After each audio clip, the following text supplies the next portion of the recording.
Do you remember when Marvel first announced Thunderbolts and everyone was like, wait, who? Is this Marvel's discount Suicide Squad? Yeah, that was the reaction. But the deeper you look, the more this team feels like Marvel saying, Okay, the Avengers are either dead, retired, or fighting space gods. So what if we built a team out of people who really shouldn't be trusted with teamwork? So today, we're breaking down the Thunderbolts, the team, the characters, the story, and why this movie might secretly be one of Marvel's darkest and funniest projects ever. Don't worry, I'll keep it simple, sharp, and fun. Alright, first, who's the boss here? That's Valentina Allegra de Fontaine, basically Marvel's shady version of Amanda Waller. She's the one pulling the strings, making deals, recruiting heroes who are definitely not Avengers material. Imagine Nick Fury if he had a colder heart, a sharper smile, and zero morals. Yep, that's Val. Now the squad. First up, Yelena Belova, Natasha's little sister, played by Florence Pugh. She's sarcastic, she's deadly, she's the most put-together person on this team, but also has that chaotic, I'll laugh while the building explodes energy. Honestly, she already stole every scene in Black Widow and Hawkeye. Next, Bucky Barnes, the Winter Soldier. Why is he here? One word, trauma. The man has been brainwashed, frozen, unfrozen, framed, and forced to fight his best friend. Now Marvel's like, hey Bucky, we know you've suffered enough. Here's another group of unstable killers to babysit.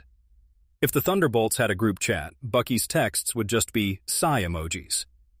Then we've got Red Guardian, Yelena's dad from Black Widow.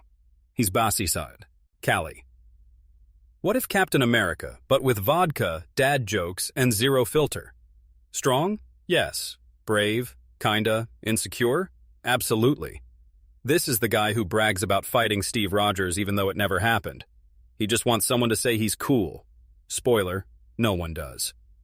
Next up, Taskmaster. Okay, fans had mixed feelings about her in Black Widow. Instead of the comic book quippy mercenary, she was a brainwashed, silent assassin. But hey, this movie could give her redemption. Her power is still insanely OP, copying anyone's fighting style. Imagine her switching between Black Panther claws, Hawkeye's arrows, and Captain America's shield moves in the same fight. That's nightmare fuel. And then, John Walker, U.S. agent. Oh boy. Remember him in Falcon and the Winter Soldier? He was like, what if Captain America? But with anger management issues and terrible PR skills. And then he literally murdered a guy with the shield in broad daylight. So yeah, unstable? Yes. Dangerous? Very. Perfect for a team that's basically chaos wrapped in spandex. Last but not least, Ghost, from Ant-Man and the Wasp. The woman who phases through walls and punches people without touching them. Her backstory was super tragic, always in pain, always desperate for a cure.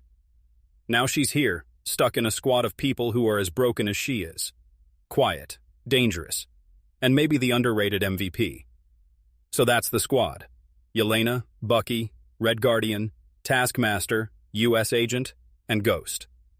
All managed by Val, who's basically treating them like chess pieces she can sacrifice any time. But here's the interesting part. The Avengers represented hope, sacrifice, saving the world. The Thunderbolts?